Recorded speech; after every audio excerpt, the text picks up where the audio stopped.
نوریا فرحات هغه افغانه ډیزاینره ده چې له وړوکوالي څخه یې د کوچیانو خاطرې او د هغوی ښکلې جامې په ذهن کې وې.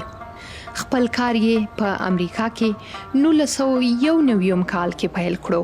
د هغې لومړی فیشن شو یا د افغاني جامو ننداره د امریکا په لاس ویګس فلیمنګو پیلس کې ترسره شوه چې د خلکو ډیره خوښه شوه. د هغې ډیر پیرودونکي یا ګیراکان امریکایی مشهور او پیژندل شوي ستوري دي.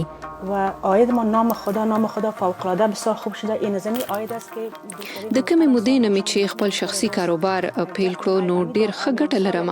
د خپل هنر او کار له عایده مو دا کور واغستو. هر نوې موټر یا گاډی اخلم، سفرونو ته ځم او د دې توان لرم چې خپلو لمسیانو له هر هغه څه رانیسم چې هغوی غواړي.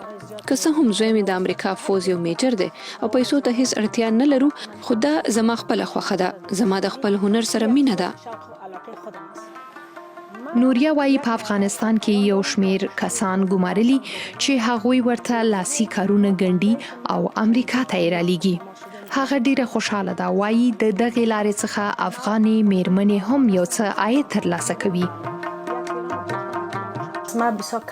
ما په لاس ډیزاین شوي افغاني جامې د امریکا د مشهورو فلمونو اداکارانو یا ستورو اغوستي او اغستی دي.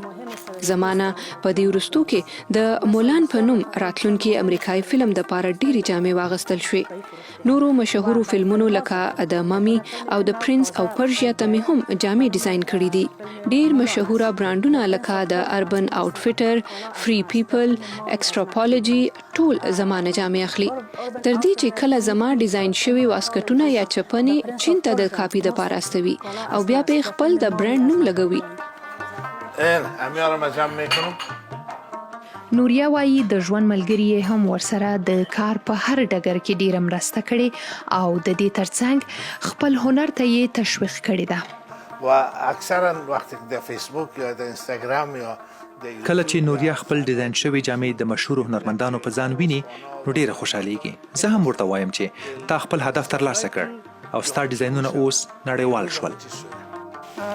نرینجان مدلم که لباس پوشته دا کومه چپنه چې زموږ افغاني ماډلې نرینجان اغوستي هم ما په خپله تیاره کړې ده. زه تل کوشش کوم چې په خپلو ډیزاینونو کې اصلي لاسي ګنډونه یا کارونه وکاروم. د نړۍ ډیرو هیوادونو ته سفر کوم او د هر کلی اصلي لاسي کارونه راغونډوم. د بیلګې په توګه دغه جامې د افغانستان د مزار شریف د ازبکانو د ټوټو او کار څخه جوړې دي. دا بخمل ټوټه ده او دغه پورته ټوکرې د ویتنام د مانګ خلکو دی. تر ټولو مهمه خبره دا ده چې نومد سټایل په نوم دغه ډیزاینونه شرق د غرب سره یو ځای کوي. یعنی د امریکا او افغانستان کلتور ډیر توپیر سره لري، خو نوریې د خپل هنر له لارې دا دواړه ډیر سره نږدې کړي دي.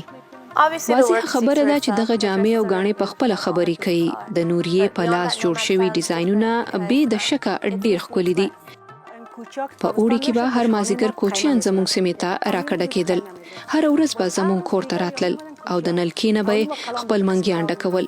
د هغه مهال مې د کوچیانو سره مینه پیدا شوه. د دوی جامې، بنګړي، هر څه مې ډیر خوښېدل.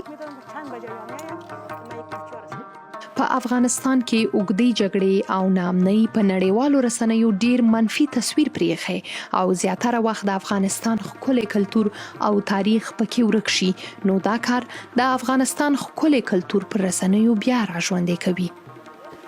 منزه شهید، ډیوا، کالیفورنیا.